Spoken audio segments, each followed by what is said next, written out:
এখন যেহেতু আমরা সিজনে কিছুটা অল্প পরিমাণে নিয়ে আচার নিয়ে রাখলে সারা বছর খাওয়া যায়। কারণ আমরা তো আবার সবসময় সিজন চলে গেলে তো আর পাওয়া যায় না। এর জন্য সালামু আলাইকুম, ব্যাক টু মাই চ্যানেল। আজকে নিচ্ছি আমরা আচার কীভাবে বানিয়েছি সেটা আপনাদের মাঝে শেয়ার করব। প্রথমে আমরা চামড়াগুলো একটু ছিলে নিয়েছি, অনেকে চাইলে চামড়া সহ নিতে পারে। আমি ছিলে নিয়ে তারপর একটু কেটে নিচ্ছি। এটা যেহেতু শক্ত, প্রথমে একটু বটকি দিয়ে কাটার চেষ্টা করেছিলাম কিন্তু পারতেছি না, এর জন্য আবার ছুরির সাহায্যে কেটে নিচ্ছি। একটু আপনার কীভাবে কাটতেছি দেখে বুঝতে চান, একটু ফালি ফালি করে কেটে নিচ্ছি।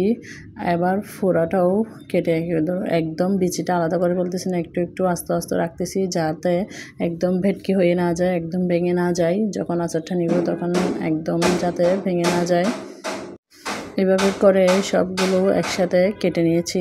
আসলে ভয়েস দিতে এত যে সমস্যা হয়, আমার বাসার পাশের বিল্ডিংয়ে কাজ চলতেছে, এর জন্য এখানে বাইরের সাউন্ডটা কিন্তু আসতেছে। যাই হোক, এবার একটু কাটা শেষ সবগুলো, এখন একটু লবণ দিয়ে মেখে রেখে দিলাম। এবার এদিকে প্যানে তেল বসিয়ে দিয়েছি, সরিষার তেল দিয়ে দিলাম প্যানে। তেলটা প্রায় গরম হয়ে এসেছে।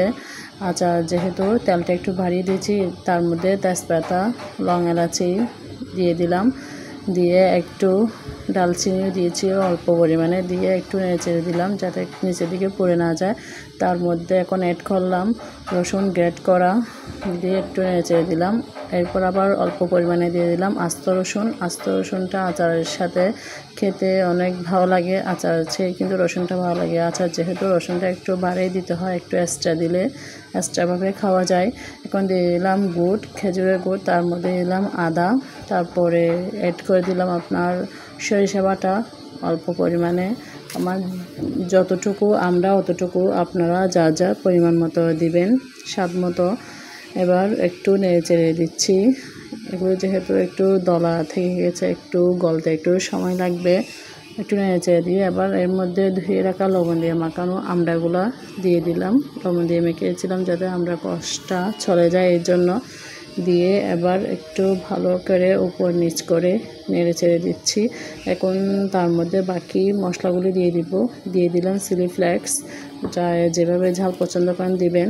দিয়ে দিলাম হলুদের গুঁড়া, দিয়ে দিলাম লাল মরিচের গুঁড়া 1 চামচের মতো। এবার দিয়ে দিলাম আস্ত পাঁচফোড়ন। এটা আসলে প্রথমে তেলের মধ্যে দেওয়া দরকার ছিল কিন্তু আমি ভুলে গিয়েছিলাম, এর জন্য এখন দিয়ে দিলাম অল্প পরিমাণে। এর মধ্যে দিয়ে দিলাম শুকনো মরিচ এবং পাঁচফোড়ন মিলে একটু ভেজে ব্লেন্ড করে নিয়েছিলাম ওই মশলাটা, স্পেশাল ওই মশলাটা অল্প পরিমাণে দিয়ে দিলাম। শেষে আর একটু দিব যাতে ফ্লেভারটা ভালো আসে। দিয়ে দিলাম লবণ পরিমাণ মতো, লবণ দিয়ে আর একটু নেড়ে দিচ্ছি যাতে নিচের দিকে লেগে না যায়। এপাশ ওপাশ উপর নিচ করে নেড়ে দিচ্ছি। আমরা আচার কে কে পছন্দ করেন অবশ্যই কমেন্ট করে জানাবেন, এবং কোথা থেকে দেখছেন আমার ভিডিওটা অবশ্যই জানাবেন।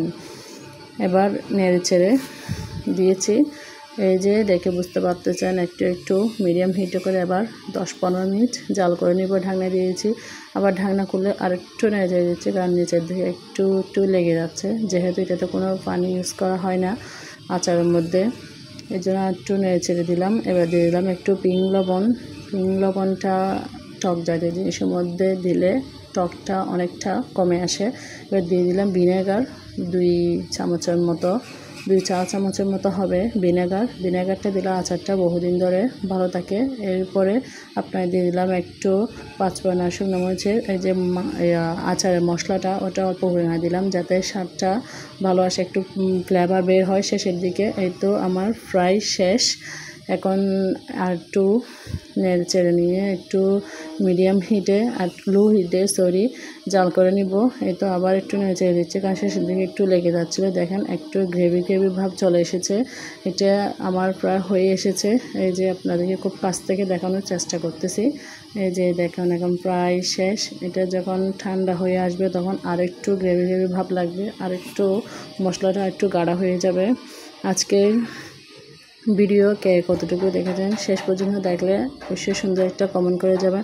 ভালো লাগলে পেজে লাইক ফলো দিয়ে সাথে থাকবেন। আজকের ভিডিও এই পর্যন্ত। সবাই ভালো থাকবেন, সুস্থ থাকবেন। আল্লাহ হাফেজ।